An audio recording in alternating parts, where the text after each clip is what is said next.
जी सजनों प्यारो, इस टाइम असी कटास मंदिर जिहड़ा उत्थे पहुँच चुके हैं और मैं नाल तुहानूं दिखांदा भी रहांगा क्योंकि इत्थे लाइव तो चल नहीं सकदा सी और मैं रिकॉर्ड करके तो फिर इसनूं अपलोड ही करांगा। ये वो तारीखी जगह है, ये बारे साडे नाल एक गाइड ने इत्थों दे, वो तुहानूं दस्सणगे। तो यह सब तो पहले तुहानूं तलाब के बारे दसदे हैं कि तालाब की हिस्टरी है। जी अच्छा, यह जी जगह है हिंदुओं की मजहबी जगह कटास मंदिर, कटास राज मंदिर। कटास का जोड़ा मतलब है वो अख का अथरू है। ठीक, इन्हां दा शिव देवता सी, वो अपनी बीवी की याद विच रोया सी जदों मर गई सी। कबल अज मसीह हज़रत ईसा अलैहिस्सलाम तो 400 साल पहले उनकी बीवी जदों मरी तो उनकी अखां दे विचों आंसू निकले। कुछ उत्थे पुष्कार राजस्थान इंडिया दे विच ते कुछ इत्थे कटास दे विच।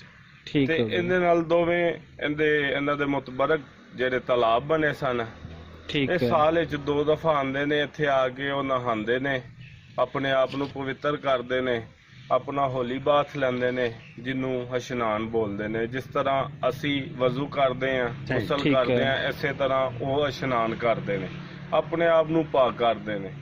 कुदरती चश्मे सन, इहदे थल्ले पानी निकलदा सी, पर हुण जिहड़ा पानी नहीं निकलदा पिया क्योंकि पानी दी जिहड़ी जमीन की सतह है वो थल्ले चली गई है पानी दी। इस वजह तो पानी घट निकलदा पिया वे, नहीं तो इहदा पानी इन्ना को निकलदा वे कि 20 तो 25 फुट तक पानी जिहड़ा इहदे विच जमा हो जांदा वे।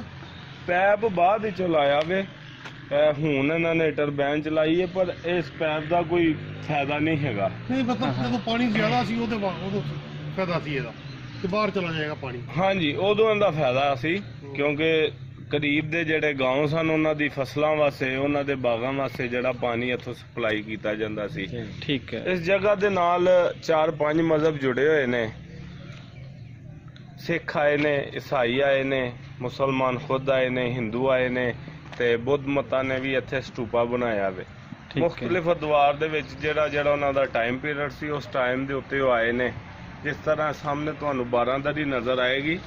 12 दरी मतलब 12 दरवाज़ियां वाली, दर मतलब दरवाज़ा। इनदी चारों तरफ जिहड़े 3-3 दरवाजे ने, इसलिए इनू 12 दरी कहंदे ने। ये जिहड़ा डिज़ाइन है मुगलिया दौर दा। मुगलिया दौर 1500 ईस्वी दे विच स्टार्ट हुंदा है। ये अकबर खान बादशाह के दौर दे विच तैयार की गई है, तकरीबन 500 साल पुरानी बिल्डिंग। इसे तरह उत्ते पुरानी तुहानूं बिल्डिंग नज़र आएगी जी, बिल्कुल, जिहड़ी कि अंग्रेज़ां दे दौर दा पुलिस स्टेशन सी। उन्होंने इस जगह नूं अपने पुलिस स्टेशन के तौर पर इस्तेमाल किया।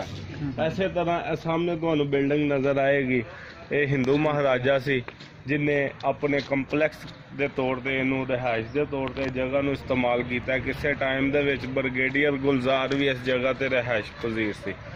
इस तरह इस साइड के उत्ते कुछ इन्हां दे मंदिर ने, एक इन्हां दे हनुमान दा मंदिर है। वो तो फिर ऊपर चल के तो उत्थे देखते हैं। हाँ जी, लो जी, वो तुहानूं ऊपर चल के फिर दिखांगे 1 बाय 1 करके जरा जी एक एक करके तो फिर वो सारी चीज़ों के बारे जिहड़ा मंदिर है वो इन्हां दा सामने भी जिंदे उत्ते झंडी लहरा रही है। मेन इन्हां दा एक्टिव मंदिर है। इत्थे असीं चलांगे, जाके इहनूं असीं अंदरों वेखांगे जी। आओ जी, चलिए।